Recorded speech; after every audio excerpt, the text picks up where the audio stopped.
তাকে ধর্ষণ এবং হত্যা করা এবং তার দেহ অঙ্গ পতঙ্গ গোপন করা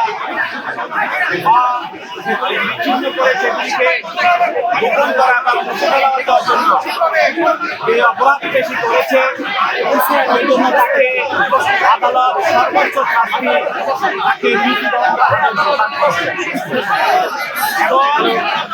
তাকে সহায়তা করার জন্য তার স্ত্রী সেই স্বপ্নাক খাতুন যে এই ঘটনার সময় তার স্বামী সোহেল রানাকে সে সহযোগিতা করেছে এবং তার পর্যাপ্ত সুস্থ থাকা সত্ত্বেও সে এই ঘটনায়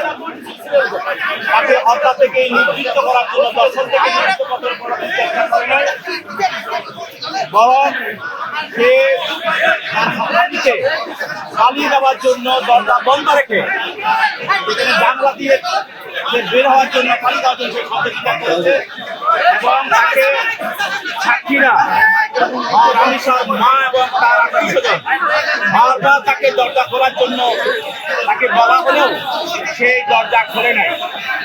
এবং সে যখন তাকে দর্শন করা হয় রানিসাকে তখনও তার ক্ষমতা ছিল, তার সে ইচ্ছা করলে দরজা খুলে ডাক চিৎকার দিয়ে সে তাকে রক্ষা করার জন্য চেষ্টা করতে পারত, সেটাও সে করে নাই। অতএব সে তার স্বামী তাকে সে সহযোগিতা করেছে, সহযোগিতা করেছে ধর্ষণ এবং হত্যায়। তাই নারী শিশু নির্যাতন দমন আইনের যে ৯-২ এবং ৩০ ধারা তার প্রতি প্রযোজ্য, সেই জন্য তাকে একই অপরাধে অপরাধী করে বিচারিক আদালত তাকেও মৃত্যুদণ্ড